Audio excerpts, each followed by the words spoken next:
Assalamualaikum warahmatullahi wabarakatuh. Perkenalkan, nama saya Resa Felisa Febrianti. Saya dari kelas MN23N, Prodi Manajemen Angkatan 2023.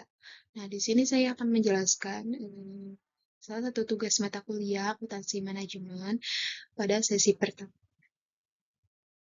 Nah, pada sesi pertama ini, saya akan menjelaskan akuntansi manajemen dari mulai sejarah, fungsi, dan peranannya dalam pengambilan keputusan. Nah, eh, di sini eh, akuntansi manajemen adalah cabang akuntansi yang menyediakan informasi keuangan dan non-keuangan untuk mendukung pengambilan keputusan oleh manajemen internal suatu entitas. Berbeda gitu dengan akuntansi keuangan yang dimana yang akuntansi keuangan lebih ditunjukkan pada pihak eksternal dan bersifat publik. Nah, akuntansi manajemen itu sebenarnya cabang akuntansi yang fokus lebih ke membantu pihak internal pihak internal perusahaan seperti manajer dalam bagaimana mereka mengambil keputusan. Nah, beda sama akuntansi keuangan yang dimana laporannya itu lebih ke pihak luar gitu kayak investor atau pemerintah. Nah, informasi di akuntansi manajemen ini sifatnya rahasia dan nggak dipublikasi gitu. Nah, awalnya akuntansi manajemen itu cuma fokus ngitung biaya dan mencari cara biar untung makin besar gitu. Nah, tapi sekarang perannya itu makin luas gitu, termasuk menganalisis kinerja, mengelola risiko, sampai bikin strategi jangka panjang.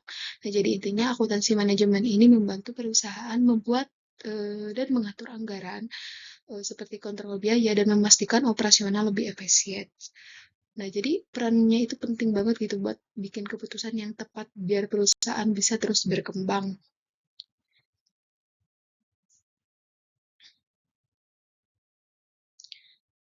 Nah, selanjutnya, eh, adapun sejarah singkat dari akuntansi manajemen sendiri, yaitu di mana akuntansi manajemen berkembang banget gitu seiring perubahan zaman dan kebutuhan bisnisnya. Ya, awalnya sekitar tahun 1880 sampai 1925 yang dimana di sini fokusnya itu cuma ngitung biaya produk dan mencari tahu gitu eh, seberapa untung tiap produk yang dibuat untuk membantu manajer mengambil keputusan. Nah, tapi setelah tahun 1925 ketika pasar modal mulai berkembang, fokusnya itu berubah ke laporan eksternal, nah, kayak mengatur biaya persediaan, jadi kurang relevan gitu buat manajer. Nah, lalu selanjutnya di sini pada tahun 1950-an dan 1960-an mulai tuh ada usaha buat bikin sistem yang lebih berguna gitu karena sistem lama itu udah gak cukup lagi.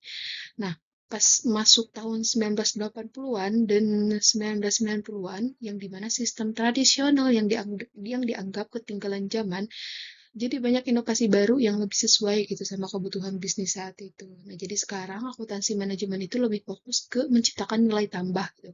Sehingga memakai sumber dayanya pun secara efisien dan terus beradaptasi dengan teknologi serta perubahan bisnis itu biar perusahaan bisa makin maju.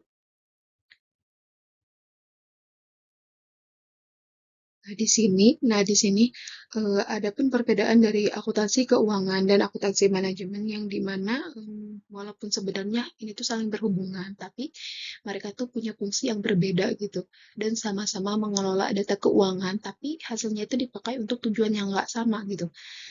Dari hubungan akuntansi keuangan dan akuntansi manajemen itu sebenarnya saling melengkapi, tapi akuntansi keuangan itu bikin laporan yang ditujukan buat orang luar perusahaan. Nah, misalnya seperti pemegang saham, kreditur, atau pemerintah. Nah, sementara akuntansi manajemen itu fokusnya ke dalam perusahaan, jadi buat ngebantu manajer atau direktur mengambil keputusan. Kemudian eh, eh, sumber datanya pun sama. Nah, data yang diolah itu sebenarnya sama, tapi cara penyajiannya itu beda gitu. Akuntansi keuangan itu harus ikut aturan resmi kayak SAK di Indonesia atau GAAP di Amerika. Nah, sedangkan akuntansi manajemen lebih bebas dan fleksibel. Nah, perbedaan utamanya itu akuntansi keuangan yang dimana dari laporannya itu dibuat pihak eksternal seperti investor atau pemerintah gitu. Nah, akuntansi manajemen lebih ke laporannya ini khusus untuk orang-orang dalam perusahaan kayak manajer atau direktur. Nah, tujuannya itu apa? Untuk akuntansi keuangan biasanya buat memberitahu gitu kinerja perusahaan secara keseluruhannya itu ke pihak luar. Nah, sedangkan akuntansi manajemen itu membuat atau membantu manajer ngecek kinerja tim atau bagaimana ngecek kinerja tim atau bagian tertentu dan bikin rencana ke depannya itu seperti apa. Nah, untuk akuntansi dan untuk waktu yang dibahas gitu, orientasi waktunya itu untuk akuntansi keuangan, fokusnya itu ke masa lalu alias apa yang sudah terjadi gitu. Jadi merekap waktu yang sudah apa sih merekap keuangan yang sudah berlalu gitu kayak kalau misalnya dalam 1 tahun mereka itu melakukan transaksi selama 1 tahun dan nanti pada akhir tahun mereka akan merekap buku keuangan tersebut dan membuat buku baru untuk tahun yang akan datang. Nah, untuk akuntansi manajemen ini tuh lebih fokus ke masa sekarang dan masa depan lebih ke planning. Jadi seperti kayak menentukan rencana ke depannya itu akan apa memproses atau memproduksi apa gitu sehingga itu menjadi gambaran untuk eh, membangun untuk membuat produksi yang baru gitu. Kemudian dari segi bentuk informasi yang dimana akuntansi keuangan itu informasinya itu standar banget gitu dan cuman angka-angkanya itu lebih ke keuangan. Nah, sedangkan akuntansi manajemen di sini informasinya itu macam-macam gitu. Gak cuma angka keuangan doang, tapi juga ada data operasional kayak performa tiap produk atau kinerja tim. Nah, untuk aturan penyusunannya, kalau akuntansi keuangan itu harus ikut aturan resmi kayak SAK atau GAAP, jadi nggak bisa sembarangan aja gitu. Sedangkan akuntansi manajemen jadi bebas banget gitu. Jadi manajer itu bisa membuat format laporan sesuai kebutuhan mereka. Kemudian dari segi ruang lingkup yang dimana akuntansi keuangan gambarannya itu besar ya dari segi perusahaan secara keseluruhan. Nah, sedangkan akuntansi manajemen fokusnya itu lebih detail gitu. Misalnya per departemen atau per produk gitu. Nah, jadi walaupun beda tujuan dan penggunaan, akuntansi keuangan dan akuntansi manajemen itu saling mendukung. Nah, akuntansi keuangan itu penting buat menunjukkan kondisi perusahaan secara umum ke pihak luar. Nah, sementara itu akuntansi manajemen lebih berguna gitu buat bantu orang dalam perusahaan ketika mengambil keputusan yang strategis. Nah, jadi keduanya itu sama-sama penting tergantung siapa yang butuh informasinya.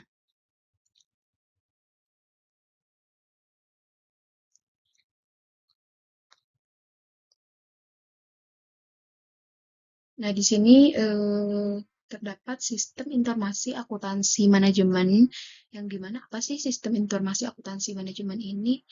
Nah, itu seperti asisten pintar gitu yang membantu manajer dalam mengelola informasi keuangan dan operasional perusahaan.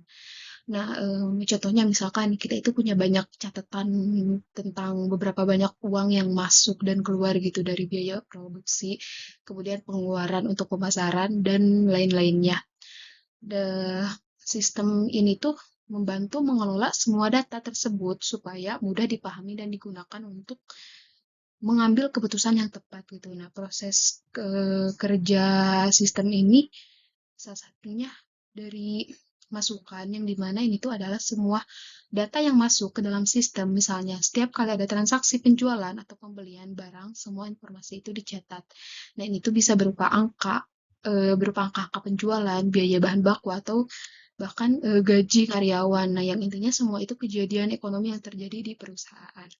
Kemudian prosesnya itu bagaimana? Nah, setelah data masuk, sistem ini tuh akan melakukan serangkaian langkah untuk mengelola informasi tersebut. Kemudian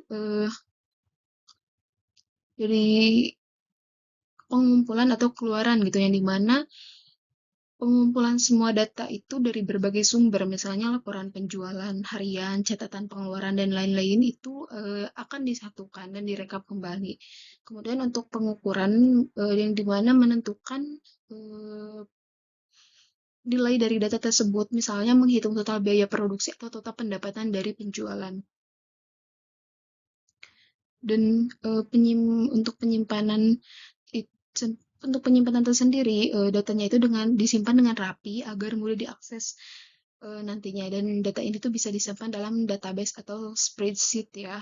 Kemudian melakukan analisis, yang dimana menganalisis data untuk mencari pola atau tren. Nah, misalnya melihat bulan mana sih yang paling banyak gitu penjualannya, atau produk mana sih yang paling menguntungkan gitu. Nah, kemudian itu membuat laporan berdasarkan analisis yang sudah dilakukan. Nah, laporan itu bisa berupa grafik, tabel, atau ringkasan yang menunjukkan kinerja perusahaan. Kemudian eh, setelah itu mengelola informasi agar tetap relevan dan akurat. Nah, ini tuh termasuk memperbarui data secara berkala. Kemudian keluaran, yang dimana setelah semua proses selesai, sistem ini tuh menghasilkan berbagai laporan penting ya. Misalnya, contoh dari laporan ini adalah biaya produksi. Berapa sih biaya yang dikeluarkan gitu untuk memproduksi barang tertentu, kemudian dari biaya pelanggan. Jadi kita tuh menghitung biaya yang dikeluarkan untuk melayani pelanggan. Kemudian anggarannya berapa, rencana pengeluarannya itu dan pendapatannya itu untuk di anggarannya itu untuk dilakukan untuk periode tertentu. Kemudian menunjukkan seberapa baik gitu perusahaan berjalan dibandingkan dengan target yang ditetapkan gitu. Kemudian siapa sih yang menggunakan semua informasi ini? Kemudian eh, eh, dan itu adalah manajer. Nah, mereka itu butuh data ini untuk membuat keputusan penting tentang bagaimana menjalankan bisnis dengan baik. Kemudian tujuan utama sistem ini apa sih? Jadi tujuan utamanya itu menghitung biaya. Sistem ini membantu manajer mengetahui berapa sih biaya yang dikeluarkan gitu untuk setiap produk atau layanan. Nah, ini tuh penting agar mereka bisa menentukan harga jual yang tepat.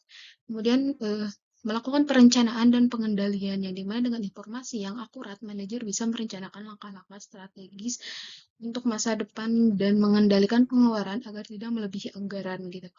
Kemudian selanjutnya mengambil keputusan gitu. Nah, setelah informasi dari sistem ini sangat membantu gitu dalam membuat keputusan bisnis, dari semua data-data yang sudah dikumpulkan itu bisa menjadi informasi untuk membuat keputusan bisnis selanjutnya, misalnya apakah harus meningkatkan produksi atau mengurangi biaya gitu, atau mencari pasar baru, tergantung eh, hasilnya bagaimana gitu sebelumnya, dan langkah selanjutnya melakukan apa gitu. Nah, kenapa sih sistem ini tuh penting gitu?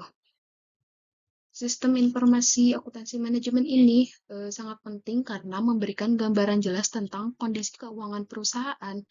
Nah, dengan informasi yang tepat dan terkini, manajer itu bisa lebih mudah mengidentifikasi masalah seperti pengeluaran yang membengkak atau penjualan yang menurun gitu, dan mereka itu mencari solusi dengan cepat. Kemudian bisa dibilang sistem ini adalah alat vital bagi manajemen untuk meningkatkan efisiensi dan efektivitas dalam menjalankan bisnis. Nah, dengan bantuan sistem ini, perusahaan itu bisa lebih siap gitu menghadapi tantangan dan mengambil langkah-langkah strategi untuk mencapai tujuan mereka.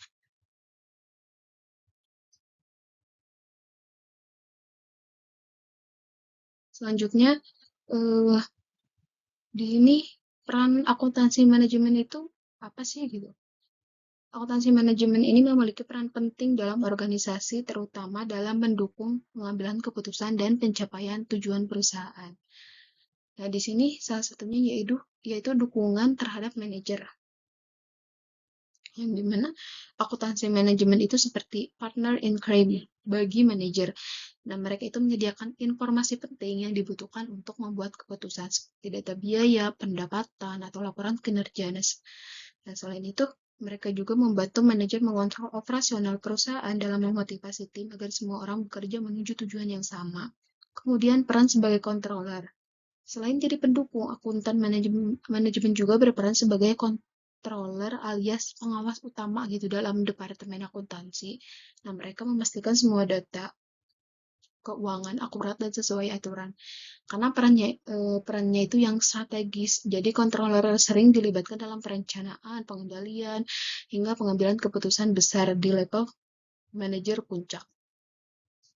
Kemudian pengukuran kinerja, yang dimana salah satu tugas utama mereka adalah mengukur kinerja perusahaan, departemen, atau bahkan individu. Nah, dengan menganalisis data keuangan, mereka itu bisa melihat apakah target tercapai atau ada yang perlu diperbaiki gitu. Nah, seperti misalnya kalau ada divisi yang boros gitu, akuntan manajemen itu bisa memberikan masukan untuk efisiensi. Nah, kemudian melakukan pengendalian biaya gitu, yang dimana dalam urusan biaya mereka itu menganalisis pengeluaran perusahaan dan mencari cara untuk memangkas biaya yang nggak perlu gitu, tanpa mengorbankan kualitas. Nah ini tuh penting banget supaya perusahaan tetap kompetitif dan untung maksimal. Kemudian perencanaan dan penganggaran. Nah, setelah mereka membantu menyusun rencana keuangan perusahaan, baik itu jangka pendek maupun jangka panjang, contohnya mereka itu membuat anggaran untuk proyek baru atau ekspansi bisnis. Dengan perencanaan ini, sumber daya perusahaan itu bisa dialokasikan dengan lebih efektif gitu.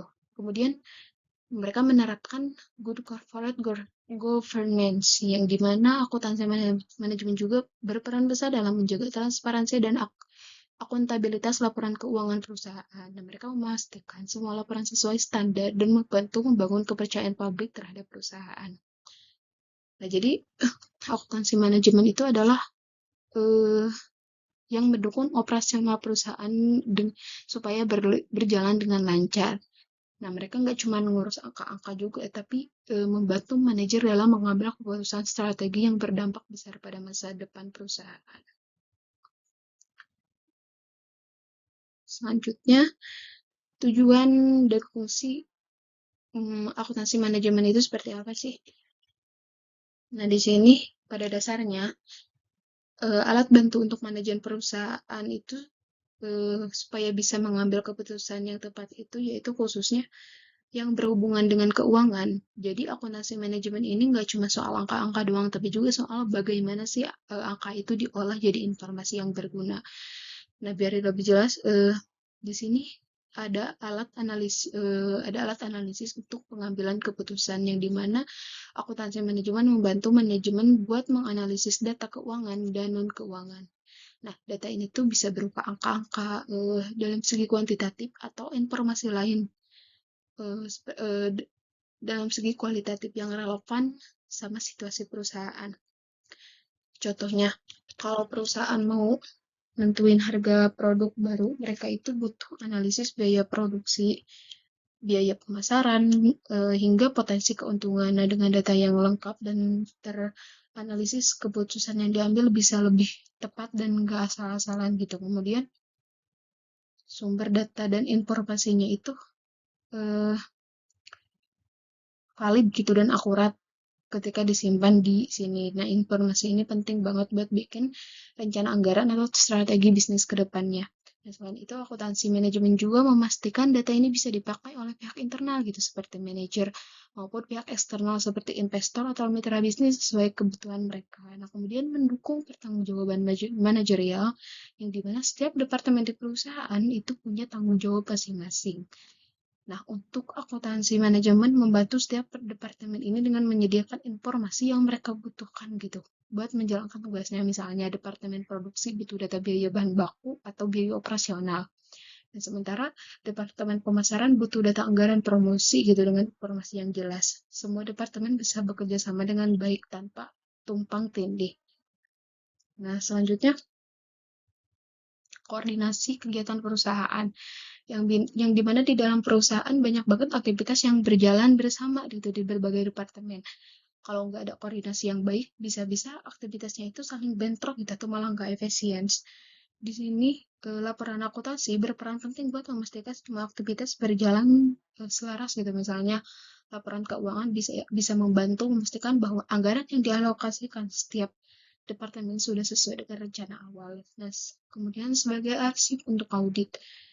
Jadi setiap transaksi keuangan di perusahaan itu harus dicatat dengan rapi karena sewaktu-waktu bisa saja diperiksa oleh auditor baik itu internal maupun eksternal. Nah, akuntansi manajemen ini menyimpan semua data sebagai arsip yang mudah diakses kalau sekiranya nanti itu dibutuhkan. Nah, jadi kalau ada audit atau pemeriksaan mendadak, perusahaan itu nggak perlu panik gitu karena semua datanya itu sudah terdokumentasi gitu dengan baik. Kemudian manajer juga butuh alat buat mengawasi kinerja perusahaan secara keseluruhan. Nah, akuntansi manajemen menyediakan data-data penting seperti laporan laba rugi, laporan arus kas, atau laporan kinerja setiap departemennya. Nah, dari situ manajer bisa mengevaluasi apakah kegiatan perusahaan sudah berjalan sesuai rencana atau belum gitu. Nah, kalau ada masalah, mereka bisa langsung tahu dan mengambil tindakan perbaikan. Nah, jadi akuntansi manajemen itu bukan cuma soal menghitung uang yang masuk dan keluar aja gitu. Jadi lebih dari itu. Nah, sistem ini tuh adalah alat strategi buat membantu perusahaan berjalan lebih efisien dan efektif dengan informasi yang disediakan oleh akuntansi manajemen. Karena manajer itu bisa bikin keputusan yang lebih baik itu. Kemudian mengelola sumber daya dengan optimal dan memastikan tuh semua aktivitasnya itu perusahaan berjalan sesuai tujuan. Kemudian, tren dalam akuntansi manajemen saat ini menunjukkan perubahan besar yang disebabkan oleh berbagai faktor. Nah, dari kebutuhan pelanggan hingga kemajuan teknologi. Nah, di sini dari segi orientasi pelanggan, sekarang perusahaan lebih fokus pada apa yang pelanggan inginkan dan butuhkan. Nah, bukan hanya tentang menjual produk, tetapi juga tetap memberikan nilai yang sesuai dengan pengorbanan yang dilakukan pelanggan. Nah, jadi akuntansi manajemen itu harus bisa memberikan informasi yang membantu memahami kepuasan pelanggan. Misalnya, jika pelanggan merasa puas dengan layanan atau produk, itu bisa meningkatkan loyalitas mereka. Kemudian perspektif lintas fungsional yang dimana dulu setiap bagian dalam perusahaan sering bekerja terpisah-pisah. Namun sekarang manajemen itu menyadari bahwa semua fungsi harus bekerja sama untuk menciptakan nilai bagi pelanggan. Nah, jadi akuntan manajemen itu perlu memahami keseluruhan proses bisnis. Nah, bukan hanya fokus pada satu bagian saja. Kemudian persaingan global yang dimana semakin banyaknya perusahaan yang bersaing di pasar global, produktivitas dan kualitasnya juga menjadi sangat penting gitu.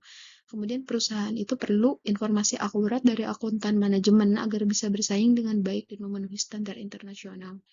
Lalu manajemen mutu total gitu, yang dimana konsep ini menekankan pentingnya menciptakan lingkungan kerja yang mendukung produksi barang berkualitas tinggi tanpa cacat. Nah, ini itu melibatkan fokus pada kepuasan pelanggan dan perbaikan berkelanjutan dalam semua aspek bisnis. Lalu waktu sebagai unsur kompetitif, yang dimana di dunia bisnis itu yang cepat ini waktu sangat berharga gitu.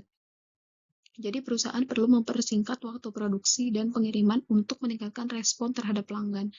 Nah, ini berarti mengurangi waktu yang tidak diperlukan dalam proses produksi. Seperti dengan eh, menciptakan statement target dalam proses produksi. Nah, kemudian kemajuan dalam teknologi informasi.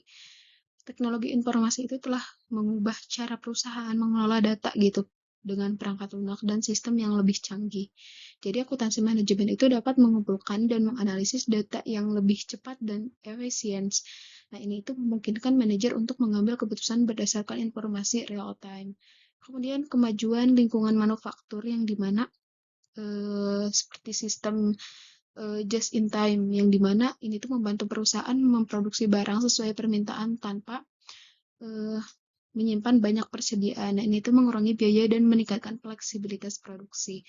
Kemudian pertumbuhan dan deregulasi dalam industri jasa. Nah, industri jasa itu semakin berkembang karena ada regulasi seperti di sektor transportasi dan keuangan.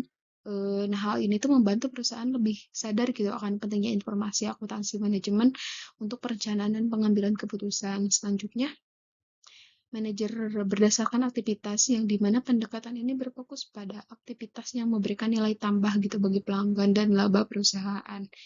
Nah, dengan memahami biaya berdasarkan aktivitas, perusahaan itu dapat mengelola sumber daya dengan lebih baik dan meningkatkan kinerja secara keseluruhan. Jadi, secara keseluruhan, semua tren ini tuh menunjukkan bagaimana sih akuntansi manajemen itu supaya terus beradaptasi dengan perubahan di dunia bisnis yang kini semakin kompleks dan kompetitif. Jadi perusahaan itu mampu gitu mengikuti tren ini, kemudian lebih siap untuk menghadapi tantangan dan memanfaatkan peluang baru di pasar.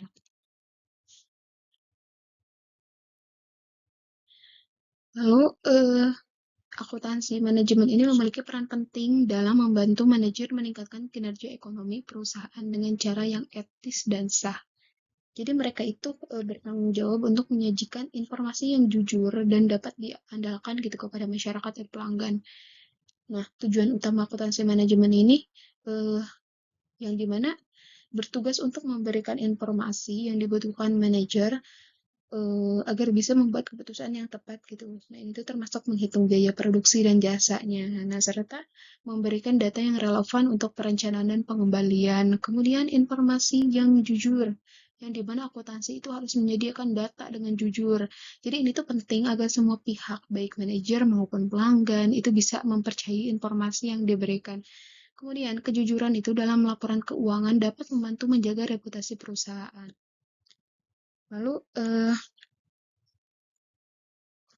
mengambil keputusan. Nah, dengan informasi yang akurat, manajer juga dapat mengambil keputusan yang lebih baik gitu, mulai dari perencanaan anggaran sampai evaluasi kinerja. Nah, ini itu membantu perusahaan untuk tetap kompetitif di pasar. Nah, apa sih nilai-nilai inti dari akuntansi manajemen ini? Seperti yang dikatakan Michael Josephson, yang dimana beliau mengidentifikasikan 10 nilai inti yang menjadi dasar perilaku etis akuntan manajemen. Nah, di sini yang pertama adalah kejujuran. Jadi selalu menyampaikan informasi itu dengan jujur gitu, tanpa menutupi fakta penting. Kemudian integritas, yang dimana menjaga konsistensi antara kata dan tindakan gitu, secara tidak berkompromi pada prinsip-prinsip etika. Kemudian memegang janji, itu penting karena menepati komitmen yang telah dibuat kepada klien dan rekan kerja. Kemudian kesetiaan, yang dimana setia kepada perusahaan dan menjaga kepentingan dengan baik. Kemudian harus bersikap adil dengan memperlakukan semua pihak secara adil tanpa diskriminasi. Kemudian kita harus peduli terhadap sesama dengan memperhatikan dampak keputusan terhadap orang lain dan perusahaan itu untuk membantu.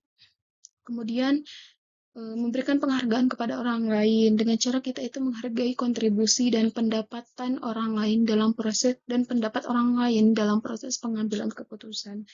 Lalu harus menjadi kewarganegaraan yang bertanggung jawab, yang dimana bertindak sebagai warga negara yang baik, termasuk mematuhi hukum dan peraturan, sehingga kemudian dapat mencapai kesempurnaan dengan selalu berusaha untuk meningkatkan kualitas pekerjaan dan hasil akhirnya. Kemudian selanjutnya akuntabilitas dengan bertanggung jawab atas tindakan dan keputusan yang diambil, serta kita siap menerima konsekuensi dari keputusan tersebut. Nah, dengan mengikuti nilai-nilai ini, akuntansi manajemen itu tidak hanya membantu perusahaan mencapai tujuannya gitu, tapi juga membantu kepercayaan dengan semua pemangku kepentingan. Jadi ini tuh penting dalam dunia bisnis saat ini. Nah, di mana transparansi dan etika itu menjadi semakin diperhatikan. Kemudian di sini ada kode etik dari akuntansi manajemen, yang dimana panduan yang penting banget gitu bagi para akuntan di Indonesia untuk menjalankan profesi mereka dengan cara yang etis dan profesional. Nah, di sini penerapan kode etik dari Institut Akuntan Manajemen Indonesia atau IAMI bertanggung jawab untuk menerapkan kode etik yang harus diikuti oleh semua anggotanya. Jadi mereka itu bekerja sama dengan Ikatan Akuntansi Indonesia (IAI) dan Institut Akuntansi Publik Indonesia (IAPI) untuk menyusun kode etik yang seragam gitu di seluruh Indonesia. Nah, ini tuh penting supaya semua akuntan memiliki pedoman yang sama dalam menjalankan tugas mereka. Jadi sehingga bisa menjaga integritas profesi dan kepercayaan publik gitu terhadap akuntan. Kemudian prinsip dasar etika, yang dimana di sini ada integritas, atau akuntan itu harus bersikap jujur dan lugas gitu dalam semua hubungan profesional. Nah, ini berarti mereka itu tidak boleh terlibat dalam praktik yang menyesatkan atau merugikan pihak lain. Lalu objektivitas, yang dimana akuntan itu harus mampu gitu menjaga pandangan yang objektif dan tidak membiarkan bias atau konflik yang mempengaruhi keputusan profesional mereka gitu. Jadi kemudian kompetensi dan kehati-hatian profesional, yang dimana akuntan itu diharapkan untuk terus meningkatkan pengetahuan dan keterampilan mereka agar bisa memberikan layanan yang berkualitas gitu sesuai dengan standar yang berlaku. Lalu menjaga kerahasiaan. Jadi semua informasi yang diperoleh selama menjalankan tugas profesional harus dijaga kerahasiaannya. Jadi akuntan itu tidak boleh mengungkapkan informasi tersebut tanpa izin, kecuali jika diwajibkan oleh hukum. Kemudian eh, bersikap profesional gitu, membedakan antara pekerjaan dan personal pribadi. Nah, jadi akuntan itu harus mematuhi semua peraturan yang berlaku dan menghindari perilaku yang bisa mendiskreditkan profesi mereka. Dan ini termasuk tidak terlibat dalam aktivitas yang merusak reputasi akuntan tersendiri. Kemudian implementasi kode etik yang dimana ini tuh untuk memastikan bahwa kode etik ini diterapkan dengan baik. Jadi IAMI ini mengadopsi Handbook of International Code of Ethics for Professional Accountant. Nah, kode etik ini berfungsi sebagai acuan gitu bagi akuntan dalam menjalankan profesinya secara etis di tingkat internasional. Kemudian struktur kode etik akuntan Indonesia ini terdiri dari beberapa bagian gitu seperti kepatuhan terhadap kode etik yang dimana menekankan pentingnya mengikuti prinsip-prinsip etika. Kemudian akuntan yang bekerja di bisnis. Nah, itu mengatur bagaimana akuntan beroperasi dalam konteks bisnis. Kemudian akuntan yang berpraktik melayani publik. Jadi lebih mengatur etika bagi akuntan publik. Kemudian independensi dalam perikatan audit dan asuransi yang dimana menekankan pentingnya independensi untuk menjaga objektivitas dalam audit. Kemudian dengan adanya kode etik ini, diharapkan para akuntan dapat menjalankan tugas mereka dengan lebih bertanggung jawab, menjaga kepercayaan publik, serta berkontribusi positif bagi masyarakat dan negara. Nah, yang terakhir di sini sertifikat akuntan manajemen yang dimana di sini dari Amerika Serikat terdiri dari 3 sertifikat utama yang sangat penting gitu bagi para profesional di bidang ini. Di sini ada sertifikat manajemen akuntan atau CMI, kemudian sertifikat public accountant CPI, kemudian sertifikat internal auditor atau CAI. Nah, di sini sertifikat manajemen akuntan CMI ya adalah sertifikat yang dikeluarkan oleh Institute of Management Accountant sejak tahun 1974. Nah, sertifikat ini tuh dirancang khusus untuk para akuntan manajemen yang ingin mendalami aspek-aspek strategis dalam bisnis. Nah, ujian CMI ini terdiri dari 2 bagian gitu yang mencakup berbagai topik penting seperti pelaporan keuangan dan analisis yang dimana memahami laporan keuangan dan bagaimana menganalisisnya, kemudian perencanaan dan penganggaran. Nah, ini tuh membantu dalam merencanakan anggaran dan memprediksi kebutuhan keuangan di masa depan. Kemudian manajemen kinerja yang dimana mengukur kinerja perusahaan dan membuat laporan yang relevan. Nah, lalu dapat pengendalian internal.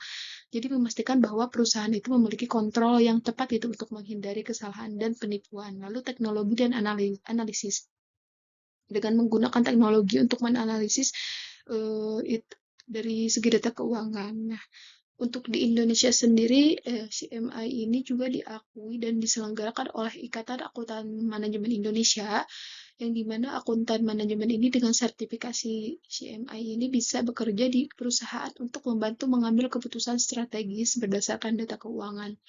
Nah, untuk sertifikat public akuntan CPI yang dimana ini adalah sertifikat yang lebih umum gitu dikenal di seluruh dunia. Ini adalah sertifikat tertua dalam akuntansi yang memungkinkan akuntan publik untuk melakukan audit eksternal secara lulus ujian negara gitu. Jadi di Indonesia CPI ini dikeluarkan oleh Institut Akuntan Publik Indonesia.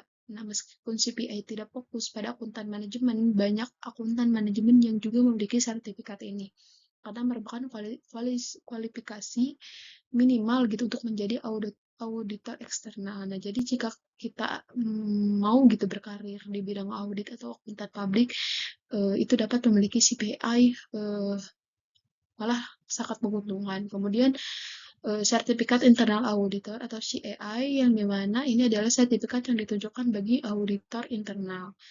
Nah, jadi sertifikat ini juga diperkenalkan pada tahun 1974 dan dirancang untuk memastikan bahwa auditor internal memiliki kompetensi teknis yang diperlukan. Nah, jadi untuk mendapatkan CAI ini, seseorang harus lulus ujian komprehensif yang menguji pengetahuan tentang pengendalian internal, resiko, dan kepatuhan. Nah, untuk di Indonesia sendiri, CAI ini dikeluarkan oleh Yayasan Pendidikan Internal Audit. Jadi sertifikat ini tuh penting gitu bagi mereka yang bekerja di bidang audit internal untuk memastikan bahwa mereka itu dapat melakukan audit dengan baik dan memberikan rekomendasi yang tepat gitu. Jadi sertifikat lain di Indonesia juga selain ketiga yang tadi ada beberapa sertifikat lain gitu di Indonesia seperti sertifikat profesional manajemen akuntan yang dimana diberikan oleh IAMI untuk mengukur kompetensi di bidang akuntan manajemen. Nah, kemudian bersertifikat akuntan publik BAP atau sertifikat untuk akuntan publik. Kemudian sertifikat PSAK berkaitan dengan pernyataan standar akuntansi keuangan serta sertifikat akuntan syariah SAS. Nah, yang ini untuk akuntan yang ingin fokus pada prinsip-prinsip akuntansi syariah. Nah, dengan semua sertifikat ini, para profesional di bidang akuntan dapat meningkatkan kredibilitas dan peluang karir mereka baik di Indonesia maupun secara internasional. Jadi, jika kamu gitu tertarik berkarya di dunia akuntansi, maka pertimbangkan salah satu dari sertifikat ini gitu. Yang dimana ini tuh bisa jadi langkah yang tepat untuk menuju masa depan yang sudah kita mau tentukan.